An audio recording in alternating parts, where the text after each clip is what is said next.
Здравствуйте, уважаемые телезрители! С вами старший помощник Канашского межрайонного прокурора Тимофеева Раида Михайловна.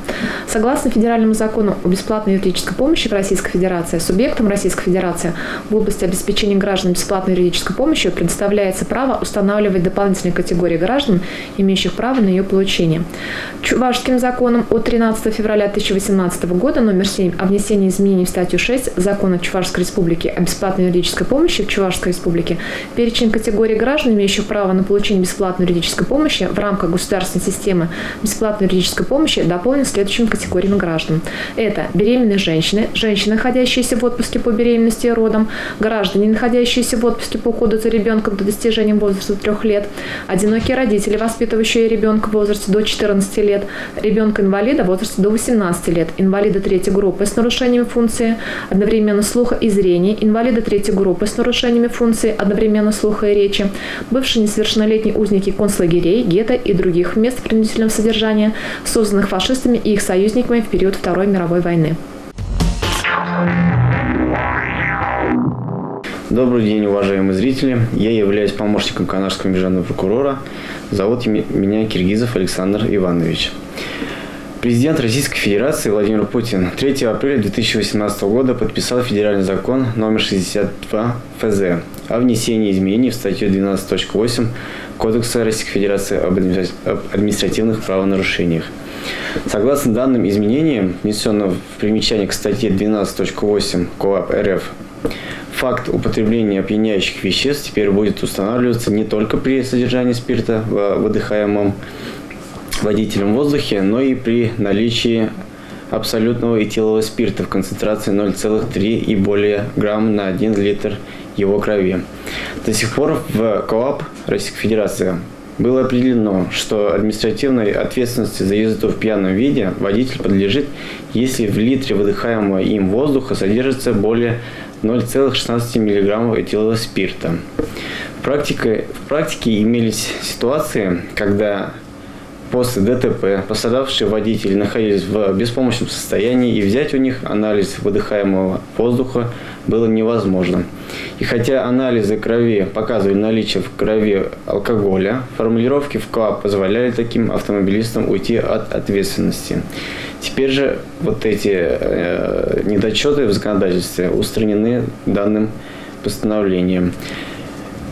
Федеральный закон номер 62 ФЗ от 3 апреля 2017 года вступает в силу по истечении 90 дней после дня его официального опубликования. Здравствуйте.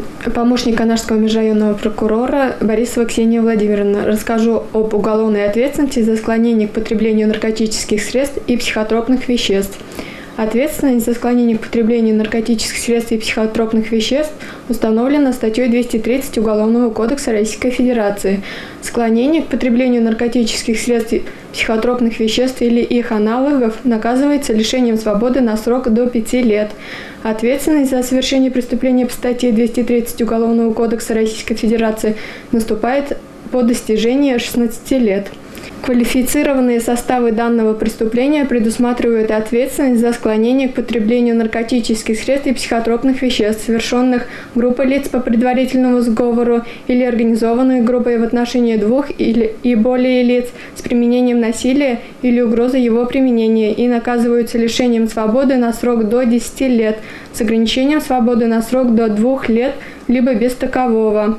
За те же деяния, если они совершены в отношении несовершеннолетнего, либо повлекли по неосторожности смерть потерпевшего или иные тяжкие последствия, под которыми понимается самоубийство или покушение на самоубийство потерпевшего, предусмотрено наказание в виде лишения свободы на срок до 15 лет с лишением права занимать определенные должности или занимать определенной деятельностью на срок до 20 лет или без такового и с ограничением свободы на срок до 2 лет либо без такового.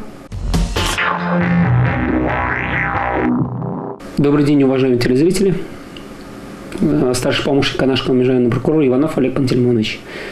Расширен круг лиц, имеющих право на получение бесплатной юридической помощи.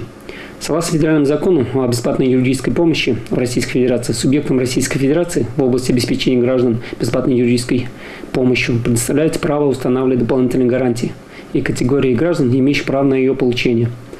Законом Чувашской Республики от 13 февраля 2018 года за номером 7 о внесении изменений в статью 6 Закона Чувашской Республики о бесплатной юридической помощи Чувашской Республики перечень категорий граждан, имеющих право на получение бесплатной юридической помощи в рамках государственной системы бесплатной юридической помощи дополнен следующими категориями граждан. Беременные женщины, женщины, находящиеся в отпуске по беременности и родам, граждане, находящиеся в отпуске по уходу за ребенком до достижения им возраста 3 лет. Одинокие родители, воспитывающие ребенка в возрасте до 14 лет. Ребенка-инвалида в возрасте до 18 лет. Инвалиды третьей группы с нарушением функций одновременно слуха и зрения. Инвалиды третьей группы с нарушением функций одновременно слуха и речи. А также бывшие несовершеннолетние узники концлагерей, гетто и других мест принудительного содержания, созданных фашистами и союзниками в период Великой Отечественной войны. Здравствуйте, уважаемые телезрители. Канашская межрайпрокуратура еженедельно совместно с налоговой инспекцией, пенсионным фондом проводятся проверки исполнения требований трудового законодательства на территории города Канаш и Канашского района. В ходе данных проверок межрайпрокуратурой были установлены нарушение трудового законодательства в части неоформления трудового договора при принятии на работу работника. По результатам проверки с начала года межрайпрокуратурой было возбуждено 12 административных производств в отношении индивидуальных предпринимателей по части 4 статьи 5.27 КоАП Российской Федерации, то есть за уклонение оформления трудового договора при принятии на работу работника. Данные административные производства на рассмотрение были направлены в Государственную инспекцию труда по Чувашской Республике. По результатам рассмотрения данных административных производств индивидуальные предприниматели были привлечены к административной ответственности в виде штрафа. В настоящее время также 2 административных производства, возложенные межрайпрокуратурой в отношении индивидуальных предпринимателей по части 4 статьи 5.27 КоАП Российской Федерации, находятся на рассмотрении Государственной трудовой инспекции по Чувашской Республике.